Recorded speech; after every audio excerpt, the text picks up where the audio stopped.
अस्सलाम वालेकुम जी फ्रेंड्स। आज का जो हमारा टॉपिक है वो है इन्वायरमेंटल मेजरमेंट्स कि हम इन्वायरमेंट में मुख्तलिफ़ चीज़ों को किस तरह हम मेजर कर सकते हैं और किन किन मेथड्स के ज़रिए हम इस मेजर कर सकते हैं। आज इंशाल्लाह उन मेथड पर बात करेंगे। ओके, तो आइए स्टार्ट करते हैं। बिस्मिल्लाहिर्रहमानिर्रहीम। सल्लल्लाहु अला मुहम्मद सल्लल्लाहु अलैहि व आलिहि वसल्लम। पहले हमें पता होना चाहिए कि इन्वायरमेंटल मेजरमेंट कहते किसे हैं। A measurement is simply technique use to determine the magnitude of quantity. यानी कि इन्वायरमेंट में मौजूद किसी भी फील्ड, किसी भी चीज़ की क्वांटिटी की मैग्नीट्यूड को डिटरमाइन करने के मेथड को हम इन्वायरमेंटल मेजरमेंट कहते हैं। दोबारा फिर सुन लीजिएगा। इन्वायरमेंट में मौजूद किसी भी चीज़ की क्वांटिटी की मैग्नीट्यूड को, किसी भी चीज़ की क्वांटिटी की तादाद को, उसकी मिकदार को मालूम करने के लिए जो हम तरीक़ाकार यूज़ करते हैं, उस तरीक़ेकार को हम इन्वायरमेंटल मेजरमेंट कहते हैं। यानी कि उसको हम इन्वायरमेंटल मेजरमेंट का नाम देते हैं। और आगे हम इसको देखेंगे कि इन्वायरमेंटल मेजरमेंट में कितने मेथड्स हैं जिनके ज़रिए हम किसी भी चीज़ की मैग्नीट्यूड को मालूम कर सकते हैं। फॉर एग्जांपल, मिसाल के तौर पर an organisation can determine how kilometre of carbon dioxide released annually from a particle smokestack. यानी कि एक अगर गवर्नमेंट एक जायज़ा लेना चाह रही है कि एक किसी शहर, अगर हम अपने वतन अजीज़ इस्लामी जमहूरिया पाकिस्तान की बात करें, इस्लामी जमहूरिया पाकिस्तान, जो हमारा पाकिस्तान का पूरा नाम है इस्लामी जमहूरिया पाकिस्तान, इसका जो एक शहर है गुजरांवाला, या गुजरांवाला के बाद इस्लामाबाद है, लाहौर है, या कोयटा है, या पेशावर है, या कराची है, या कोटद्दू है, या नारोवाल है, या कादराबाद, मंडी बावलदीन, गुजरात, जो भी किसी भी शहर का एक गवर्नमेंट कहती है कि मिसाल के तौर पर गुजरांवाला में कितनी फैक्ट्रीज एरिया है, या फैसलाबाद है, चूँकि फैसलाबाद में काफ़ी फैक्ट्रीज हैं, तो गुजरांवाला एक टास्क दे दिया जाता है एक टीम को कि आपने गुजरांवाला में फैक्ट्री एरिया में देखना है कि वो उस फैक्ट्री एरिया से कितना कार्बन डाइऑक्साइड बाहर हो रहा निकल रहा है और एयर पोल्यूशन को कितना आलूदा कर रहा है और क्यों कर रहा है, और इससे गवर्नमेंट को कितना फ़ायदा पहुंच रहा है इस फैक्ट्री से। अगर इस फैक्ट्री से ज़्यादा फ़ायदा पहुंच रहा है या ज़्यादा नुकसान पहुंच रहा है, तो उस सूरत में क्या करना चाहिए इस फैक्ट्री के साथ। अगर गवर्नमेंट ये एक मुआहदा देती है किसी टाइम, तो किसी टीम को, तो वो टीम क्या करती है, उस पार्टिकुलर जिस टास्क वाले फैक्ट्री एरिया पर जाते हैं, गुजरांवाले आते हैं, उस एरिया इलाके को डिटेक्ट करते हैं, उनको मेजर करते हैं कि यहाँ से कार्बन डाइऑक्साइड कितनी खारिज हो रही है, फिर उसके हिसाब से एक तरीकाकार बनाया जाता है। ओके, तो आगे इसमें लास्ट पॉइंट है कि इसमें इन्वायरमेंटल मेजरमेंट की, यानी कि इसको एक्सप्लेन करने में लास्ट पॉइंट है WTP and WTA। W mean willing to pay, willing to accept, A mean accept, P mean pay. Okay, accept, okay हो गया। यानी कि जो हम किसी इन्वायरमेंटल सोसाइटी में जो भी किसी चीज़ को मेजर करते हैं, उसमें अगर लेने वाला शख्स और देने वाला शख्स दोनों का की रजामंदी होगी, तब ही हम एक अच्छे तरीके से, एक अच्छे मेथड से उसको मेजर कर सकते हैं। ओके, यानी कि जैसे मैंने ये एग्जांपल दी फैक्ट्री की, अगर ओनर्स जो फैक्ट्री का मालिकान है वो नहीं चाहेंगे कि हमारे चीज़ों को डिटेक्ट किया जाए, तो गवर्नमेंट चाहती है कि डिटेक्ट करना है, तो वहाँ क्या होगा, कन्फ्लिक्ट पैदा हो जाएगा, तजाल पैदा हो जाएगा। इसलिए ये ज़रूरी होना चाहिए कि दोनों चीज़ फैक्टर वहाँ पाए जाते हों। ओके, अब हम आगे देखते हैं कि हम किन मेथड से हम चीज़ों को मेजर कर सकते हैं इन्वायरमेंट की। पहला मेथड हमारे पास अवर्टिंग एक्सपेंडिचर मेथड, एक ये मेथड है। इस मेथड के ज़रिए हम क्या मेजर करते हैं एक इन्वायरमेंट में, वो देखते हैं। The value of an information in environmental quality can be inferred from people's expenditure on other things like air conditioning, water filters, etc.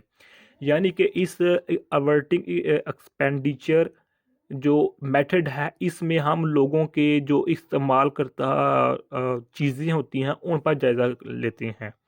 मिसाल के तौर पर जो लोग अपने घरों में एयर कंडीशनर यूज़ करते हैं या वाटर फिल्टर यूज़ करते हैं, अगर गवर्नमेंट कहती है कि क्यों यूज़ करते हैं, तो एक टीम जाएगी, वो टीम जायज़ा लेगी कि लोग अपनी सहूलत के तहत एयर कंडीशनर्स लगा रहे हैं अपने घरों में, और लोग अपनी ज़रूरत के तहत जो है वाटर प्लांट लगा रहे हैं ताकि हमें साफ़ पानी मिल सके। तो एक ये तरह का मेथड तरीक़ाकार है कि एक इन्वायरमेंट में ये लोग अपनी सहूलियत के लिए की ज़रूरत को पूरा करने के लिए चीज़ें कर रहे हैं। This help them to fight with environmental problem. और ये लोग वाटर प्लांट क्यों लगाते हैं या एयर कंडीशन क्यों लगाते हैं? क्योंकि ये अपना फ़ायदा चाहते हैं कि इन्वायरमेंट में कई प्रॉब्लम्स होते हैं। मिसाल के तौर पर ये वाटर प्लांट अगर वाटर फिल्टर का ले ले आप एग्जांपल, क्योंकि गंदा पानी होता है, लोग पीते हैं मजबूरन पीते हैं, तो इससे कई डिजीज़ेज़ निकलते हैं, कई बीमारियां जन्म लेती हैं। इसीलिए लोग अपनी बीमारियों से में मुब्तला होने से पहले ही चाहते हैं कि हम साफ़ पानी पिएं, तो इसलिए वाटर प्लांट वाटर फिल्टर का यूज़ करते हैं। और इसको हम किस मेजर करते हैं? अवर्टिंग एक्सपेंडिचर मेथड के ज़रिए। Okay, for example, purchaser water powder measure the value of avoiding water pollution. इस तरह आप ये फर्स्ट एग्जांपल, ये सेकंड एग्जांपल है। Use of seat belt measures the value of statistical saved life. यानी कि जो लोग, ये पहली एग्जांपल है कि जो लोग होते हैं वो परचेज खरीदते हैं वाटर बोतल, यानी कि जो एक हमारे पाकिस्तान में एक मशहूर सी जो प्योर वाटर होता है नेस्ले का, वो ज़्यादा यहाँ के बहुत आम है, वो लोग खरीदते हैं पैसे देकर। क्यों? क्योंकि उनको अपनी जान प्यारी है, क्योंकि उनको वाटर पोल्यूशन का सामना करना पड़ रहा होता है, इसलिए उससे बचने के लिए, अवॉइड करने के लिए वो वाटर वाटर प्योर वाटर बोतल पीते हैं। ओके, आगे नेक्स्ट है हमारे पास सीट बेल्ट, या कि जब हम गाड़ी चलाते हैं तो अपना सीट बेल्ट बांधते हैं। इससे हम क्या करते हैं कि एक तो हम अपनी जान की हिफाजत कर रहे होते हैं, और एक हम अपनी जो सोसाइटी की इन्वायरमेंट है उसको पूरा कर रहे होते हैं। Okay, it use to estimate the benefits of human health effects, के जो अवर्टिंग एक्सपेंडिचर मेथड है हमारे पास, ये वाला मेथड, इसका जो बुनियादी मकसद है, ये जो स्पेशली यूज़ होता है, ये लोगों की ज़िंदगियों के बारे में यूज़ होता है, लोगों की सेहत के मुतल्लिक ये ज़्यादातर मेथड यूज़ किया जाता है। Okay, it use to estimate the benefits of human health, यानी कि लोगों की हेल्थ को किस तरह इम्प्रूव किया जा सके, किस तरह बेहतर बनाया जा सके, उनके फ़वाइद के बारे में हम इस मेथड को अक्सर आमतौर पर यूज़ करते हैं। और लास्ट पे है WTP, वही बात आ गई कि विलिंग टू पे, कि जब तक सोसाइटी वाले लोग हमें गवर्नमेंट के साथ ताउन नहीं करेंगे, जब उस वक्त तक ये मेथड भी सही तरीके से यानी कि अपना काम नहीं कर सकेगा। ओके, अब इसके बाद हमारा जो है वो है मेथड नेक्स्ट आ जाता है, वो है hedonic method. Hedonic method, the hedonic method is used to estimate economic values for ecosystem and or environmental services that directly affect the market prices। अब पहले कुछ बातें समझ लें इसको समझने के लिए, इस मेथड को, कि इस हेडोनिक मेथड में दो बातें होती हैं। एक होती है इन्वायरमेंट की, एक होती है इकोनॉमी की। क्योंकि हम जानते हैं कि इन्वायरमेंट का इकोनॉमिक पर और इकोनॉमिक का इन्वायरमेंट पर बहुत गहरा असर होता है। ओके, तो इनके मबैन रिलेशनशिप को जानने के लिए, इनके मबैन ताल्लुकात को मेजर करने के लिए हम हेडोनिक मेथड यूज़ करते हैं। ओके, यानी कि मार्केट सर्विसेज जिसे आमतौर पर इकोनॉमी कहते हैं, और इकोसिस्टम जिसे आमतौर पर इन्वायरमेंटल सर्विसेज कहते हैं। Okay, it is most commonly applied to variation in housing prices. और जो ये मेथड है हेडोनिक मेथड, इसको हम तो आमतौर पर हाउसिंग प्राइसेस यानी कि जो टाउन्स होते हैं उनमें इस्तेमाल करते हैं। मिसाल के तौर पर जो जोहर टाउन है, सटला टाउन है, सिटी टाउन है, मास्टर टाउन है, जो लोगों की सहूलियत के लिए टाउन बनाए जाते हैं, ये ज़्यादातर उसमें यूज़ होता है ये हेडोनिक मेथड। ओके, आगे है इसके ये दो एग्जांपल हैं। पहले example house close to park. मिसाल के तौर पर एक शख्स है, उसका जो दफ्तर है वो यहाँ है और उसका घर यहाँ है। अब रोज़ आता जाता है, तो ये चाहता है कि मैं अपने दफ्तर के नज़दीक ही, और ये दफ्तर है, ये घर है इसका, इस दफ्तर के नज़दीक यहाँ का इसका कोई पार्क है, कोई पार्क है, ये ऑफिस है, ये इसका होम है, घर है। ओके, तो अब ये चाहता है कि मैं रोज़ आने जाने के खज्जल खराबी से बचूं, तो ये इसके नज़दीक ये पार्क के नज़दीक कोई ना कोई घर खरीद लेगा। और इसकी कीमत, इसका रेंट यहाँ दे रहा था ऑलमोस्ट 500 रुपया, और इधर है इसका 1000 रुपया। तो ये इसको ही प्रेफर करेगा। हेडोनिक मेथड यही बताएगा कि आप इसको प्रेफर करें, क्योंकि आपको इसकी निस्बत यहाँ ज़्यादा आसानी है, यहाँ ज़्यादा आसानी आने जाने में भी। और इसके अलावा आपके घर के नज़दीक पार्क है, जिसकी वजह से आप एयर पोल्यूशन से भी बचते रहेंगे। ओके, इसके बाद second example the real estate market, के एक बाज़ार है, मिसाल के तौर पर एक कोई बाज़ार है। ओके, तो एक कोई शख्स यहाँ घर है, सब ये घर हैं, इस बाज़ार के इर्द गिर्द ये आगे रोड निकल रहे हैं, ये मेन बाज़ार है। तो कोई चाहता कि मैं इधर मार्केट बनाऊं, तो इस मार्केट बनाने के लिए इसको हेडोनिक मेथड का सहारा लेना पड़ेगा। हेडोनिक मेथड यहाँ बताएगा कि अगर आप यहाँ बनाएंगे, आपको ये इन आने इर्द गिर्द वाले सराउंडिंग से इतना फ़ायदा होगा, आपको इतना नुकसान होगा। अगर आप दुकान इधर बनाएंगे, आप इधर दुकान बनाएंगे, तो आपको इतना नुकसान, इतना फ़ायदा होगा, आपको ये होगा, आपको ये होगा। ये हेडोनिक मेथड का सहारा लेते हैं फिर। Okay, the main strength of this site that it can be use to estimate values based on actual choices.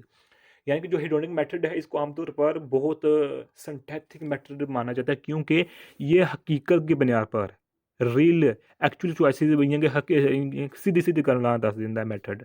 कि अगर तू यानी कि थे यानी कि अगर आप इधर कोई दुकान या कोई मार्केट बनाना चाह रहे हैं, तो आपको इतना नुकसान है और इतना नुकसान नहीं है।